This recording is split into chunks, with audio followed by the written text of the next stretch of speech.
अच्छा विनती है, देखनी आता है चुनाव शुरू हो रहे हैं तो जिसने चैनल सब्सक्राइब नहीं करा है सब्सक्राइब कर लो, और जो कमेंट नहीं करता वो कमेंट करने की आदत डाल लो, क्योंकि अब नेता भी बढ़िया चाहिए और राजनीति भी बढ़िया होनी चाहिए। नमस्कार, मैं अजय। मीठा मीठा आराम सरपंचा का भी होगा, पंचा का भी होगा, बीडीसी मेंबर का भी होगा, जिला परिषद का भी होगा, यानी सारा सौदा मीठा मीठा जाएगा अब की बार, क्योंकि अब की बार का सोना में सुहागा आ गया। आया कैसे कि सरकार ने चुनाव करवाती छोटी पड़ गई, यानी सौदा था को नहीं, जो आ जाओ वो इन्हों कह देता ना चुनाव करवा दूंगा, फिर कुछ नहीं उठे दिन नेता हो गए, फिर सरपंच अलग था, फिर राम शुरू होते गामा की, क्योंकि गामा का जो चुनाव है वो बड़ा भयंकर माना जा है, क्योंकि गामा चुनाव पे सिर भी पाट जाए हैं, खून खराबा भी हो जाए है, आदमी तो मरे जाए हैं। लेकिन विनती है उन गाँव वालों से, विनती है उन बनने वाले नेताओं से कि ऐसे काम ना कराया करो किससे कोई नाम खराब हो, गांव का नाम खराब हो, अपना नाम खराब हो, बनने वाले का नाम खराब हो। उस प्रदेश का के चुनाव आए थे उस तरह माहौल बिगड़ गया। तो इस चुनाव को भाईचारे से देखा करो, भाईचारे से बढ़ के कोई चीज़ को नहीं, जाति पाति एक कारण दर दिया करो जिसमें चुनाव आवे। पढ़े लिखे लोगों को चुनने का काम कराया करो, क्योंकि वो एक कहावत मन भाई, उड़े ससुरे की खाट उड़े बहू का पिछला, क्योंकि गांव का माहौल तो गांव जैसा हुआ है। यानी मैं गांव में जाके अपना खुश नसीब समझा करूँ मैं, हाँ यार गांव में आ गया, मिट्टी की एक उस गली की महक अलग हुआ है।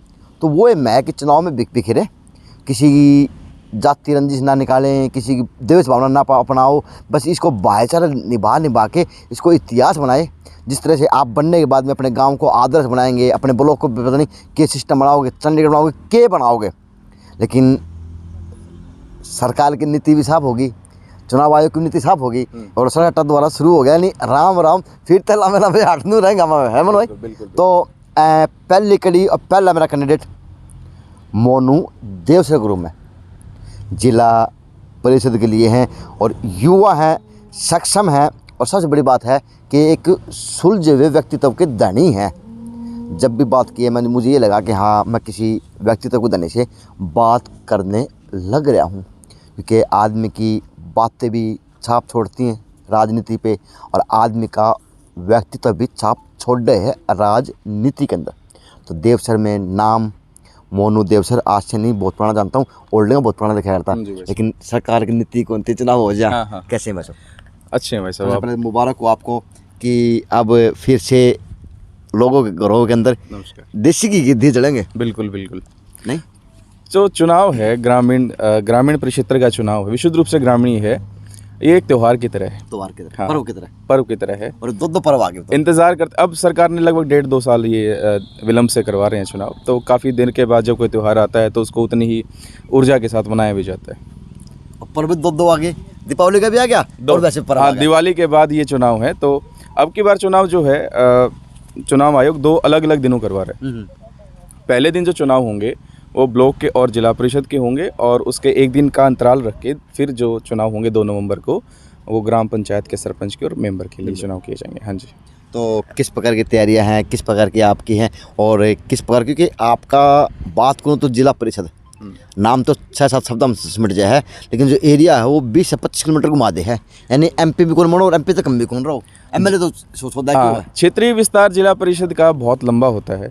अब मैं मेरे वार्ड की बात करूं तो मेरा वार्ड नंबर 7 है। 7 नंबर वार्ड जो है वो 3 गांव इसमें तोशाम विधानसभा के हैं, जिसमें दिनोद बड़ा गांव है, बाबा धुनीवाला का मंदिर है, और बीरण गांव है, तोशाम है, तोशाम हल्के का ये 3 गांव है, कुहाड़, बीरण और दिनोद।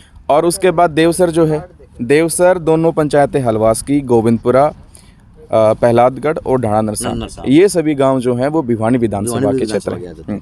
पीछे आपने देखा होगा अखबार में भी कि भिवानी जिला जो है ग्रामीणीय साफ सफाई के मामले में देश में 1 नंबर पर खड़ा है। ठीक है, बहुत बड़ी बात। हाँ, ये बहुत बड़ी बात है। तो यहाँ पे लोग काम तो करते ही हैं जी, और वो मानसिक क्रांति भी है, लोग सचेत हैं, शिक्षित हैं और दिल से काम करते हैं। इसलिए भिवानी ने जो है अपना झंडा परचम लहराया कि वो साफ़ सफाई के मामले में देश में आज के दिन एक नंबर। तो अब की बार आप लोगों ने किस तरह से प्लान बनाया, किस तरह से लोगों के अंदर जाया जाएगा, किस तरह से बातें बताई जाएंगी और किस तरह से विकास की बातें की जाएंगी? देखिए सर, ऐसा है कि जिला परिषद का जो एरिया है, आपने बता दिया जैसे कि लगभग 40,000 वोटर्स के बीच में एक जिला परिषद का मेंबर बनता है। काम अगर कोई करने वाला हो तो काम बहुत है। शिक्षा के ऊपर बहुत काम किया जा सकता है, मॉडल स्कूल बनाए जा सकते हैं, वहाँ पे लैंग्वेज लैब बनाई जा सकती हैं। हमारे यहाँ ही सरकारी स्कूलों में दिल्ली की तरह या और बाहर के राज्यों की तरह फ्रेंच सिखाई जा सकती है, इंग्लिश सिखाई जा सकती है, जर्मन सिखाई जा सकती है। ये जो सारा एरिया है विशुद्ध रूप से ग्रामीण है, तो यहाँ पे मोस्टली जो है वो किसान है।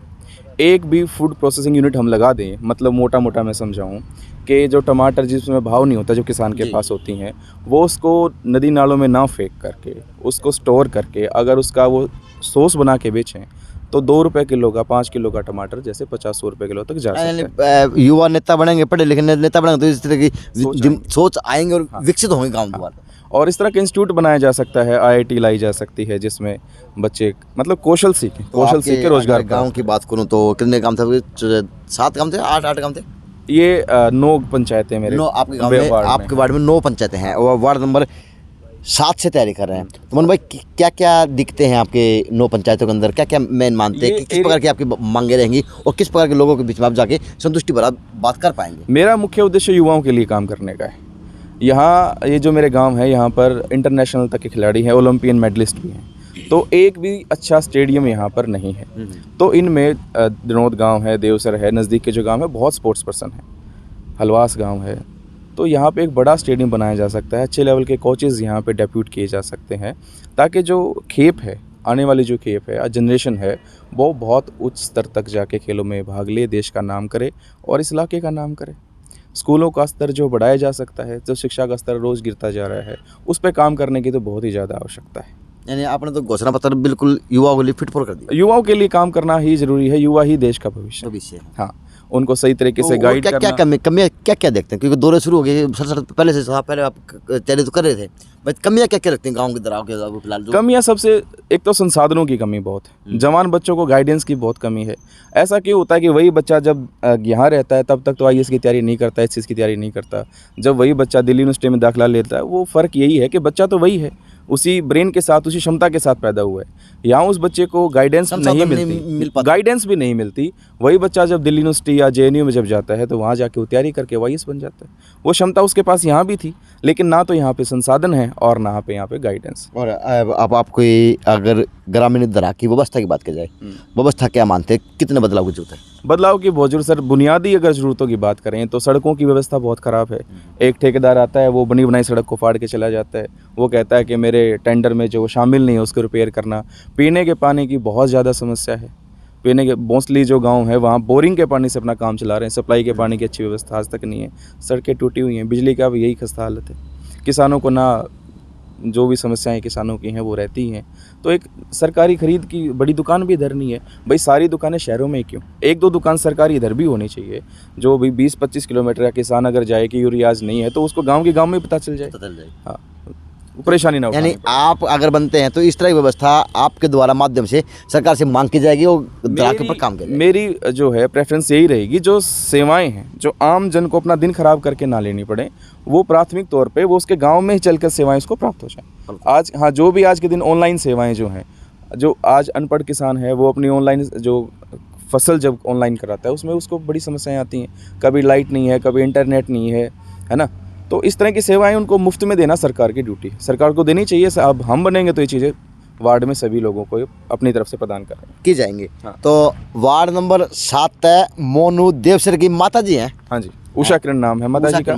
महिला सीट है, सामान्य वर्ग की। तो प्लीज़ ये वो गांव द्वारा से याद दिला दें ताकि जो लोग मेरे जो देखने वाले लोग हैं वो अपने नेताओं को परख सकें। मेरा काम तो वो है कि इनके मन के अंदर है क्या, क्योंकि अब मैनिफेस्टो तो ये बनाओ को नहीं कि राष्ट्रीय पार्टी है को नहीं, लेकिन ये मैनिफेस्टो वो रहेंगे जो आज इंडिया के आगे माध्यम के आने के बाद में बोलने का काम करेंगे। पंचायती चुनाव है, यहाँ आदमी वो जीतता है जिसका सामाजिक दायरा ज़्यादा होता है, सामाजिक विस्तार ज़्यादा है।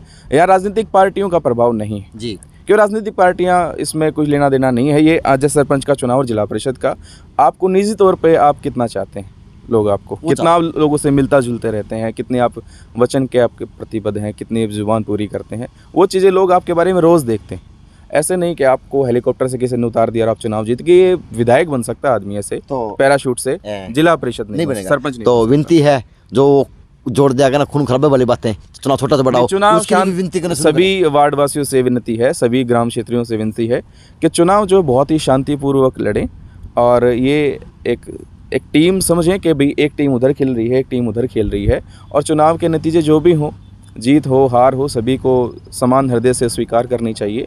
और इसमें मन खराब करने की कोई बात नहीं करनी चाहिए, सभी को शांतिपूर्वक चुनाव लड़ना चाहिए। चुनाव आ गए हैं, अगली बार फिर आ जाएंगे। जो जीत गए हैं उनके लिए अच्छा है कि वो अच्छे से काम करें, जो नहीं जीते हैं वो भविष्य के लिए अपनी तैयारियां करें। तो अपने गांव के दोबारा नाम बता दीजिए। मेरे गांव शुरू होते हैं बीरण, 1 कोहाड़, 2 दिनोद, 3 देवसर, 4 हलवास, 5 गोविंदपुरा, 6 पलादगढ़, 7 डाणा नरसान, 8। ये गांव। तो 8 गांव हैं। 8 गांवों के सभी वासियों से मेरी विनती है कि सपोर्ट करें, मुझे वोट दें। उषा किरण के नाम से माता जी चुनाव लड़ेंगी, उनको सपोर्ट करें। हम आपके लिए काम करने के लिए सदैव तैयार रहेंगे। अच्छा जी, जो 8 गांव के मेरे जो सब्सक्राइबर हैं, देखने वाले लोग हैं, वो कमेंटों के माध्यम से आप अपने नेताओं के बारे में क्या तो चीज़ होनी चाहिए, कि आपके नेता के अंदर गुण हो, उसके लिए आप कमेंट करने शुरू कर दो। क्योंकि मैंने तो अभी वो सौदा शुरू कर दिया है कि अब जो भी दिन बचेंगे, 21 दिन बचे हैं, 20 दिन बचे हैं, जो 21 चुनाव हैं, बस अब की बार हर प्रत्येक घर में खुशहाली से दीपावली का त्यौहार बनाया जाए और खुशहाली से अपना मत देके अपने नेता को चुना जाए, जो आपके लिए हर वर्ष जब तक कुर्सी पर रहे वो दीपावली की तरह आपको बनता रहे और आपके अंदर बस शुद्धिकरण सारा सौदा कर दे, चाहे गांव हो चाहे किमी सौदा हो। JNC न्यूज़ से अजय नायक, पंकज सोनी की खास रिपोर्ट।